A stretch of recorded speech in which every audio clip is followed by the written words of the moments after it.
I'm Kelvin, and here's a clear, straight to the facts breakdown of what's going on inside the Venezuela military operation for someone who just wants to know the news without knowing the context. In the early hours of January 3rd, 2026, the United States launched a major military operation inside Venezuela that shocked the world and changed the situation in the country dramatically. At around 2 a.m. local time, U.S. forces carried out a coordinated series of airstrikes on key locations in and around Caracas, Venezuela's capital, including military, air bases, and defense installations.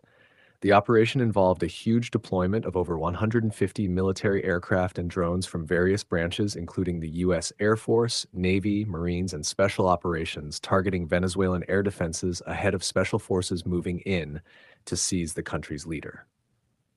Within a few hours, President Nicolás Maduro and his wife Cilia Flores were captured by U.S. troops and taken out of Venezuela, reportedly flown to New York, where they now face federal charges related to drug trafficking and narco-terrorism.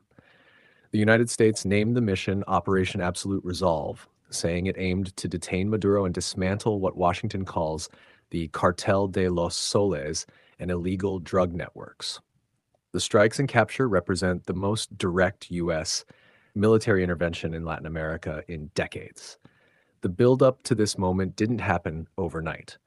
Tensions between the U.S. and Venezuela had been steadily escalating over the past year, with the U.S. increasing naval and air force presence in the Caribbean Sea and deploying aircraft carriers, warships, and additional troops. U.S. leaders repeatedly accused Maduro's government of corruption, human rights abuses, and involvement in drug trafficking, even placing a large reward on his arrest and authorizing military actions against suspected drug boats in Caribbean waters. Venezuela responded by mobilizing its own forces, launching large military exercises with hundreds of thousands of troops, and expanding militia numbers across the country as a show of strength. Maduro repeatedly denounced the American presence, calling it imperialism and a threat to Venezuelan sovereignty, and prepared his armed forces for potential foreign aggression.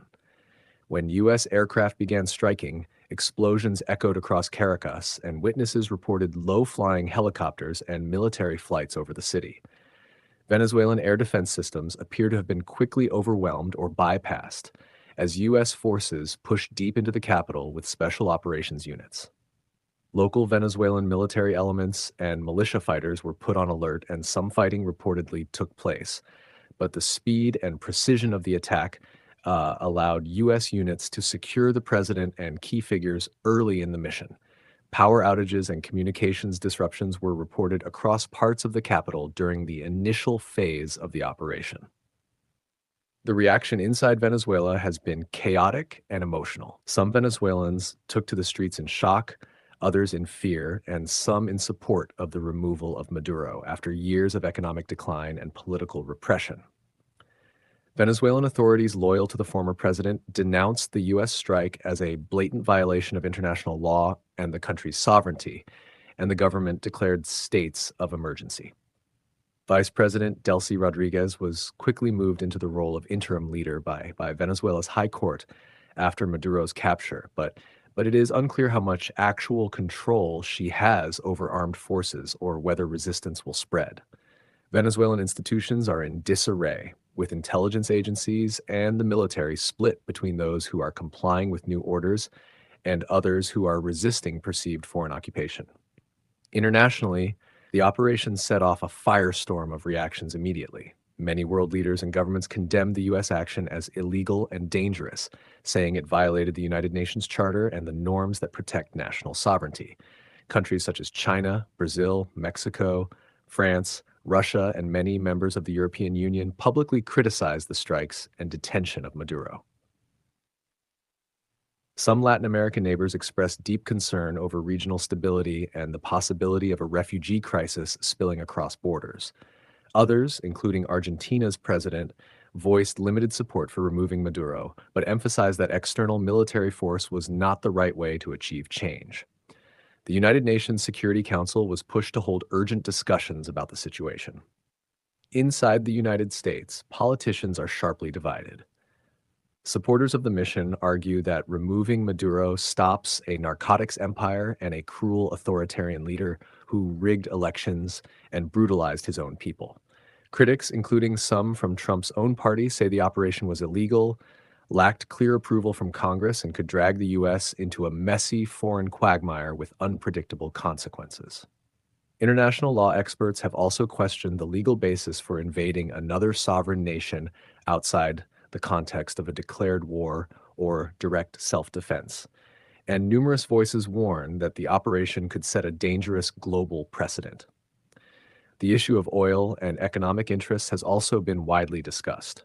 Venezuela holds some of the largest known oil reserves in the world, and President Trump publicly suggested that the U.S. might temporarily administer Venezuelan resources and infrastructure to revitalize production and stabilize the economy.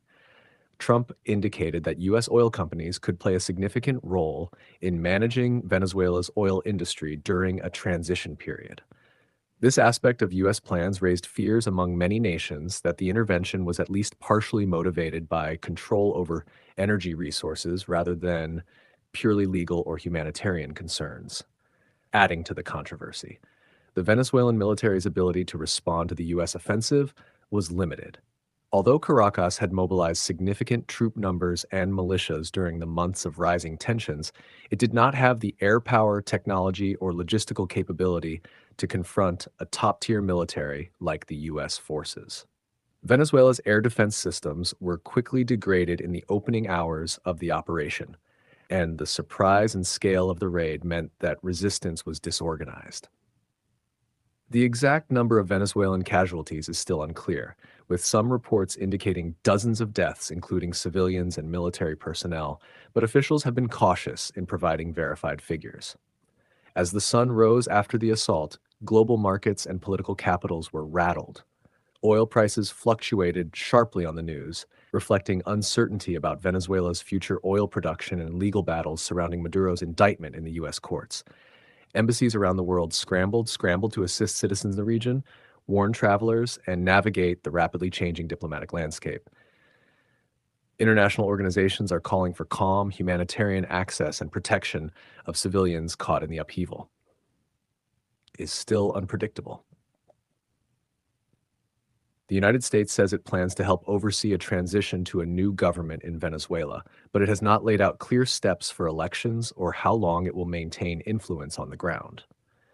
Venezuelan resistance groups, opposition leaders, military factions, and militia units are in a fluid, uncertain state, and the risk of localized fighting or insurgency remains.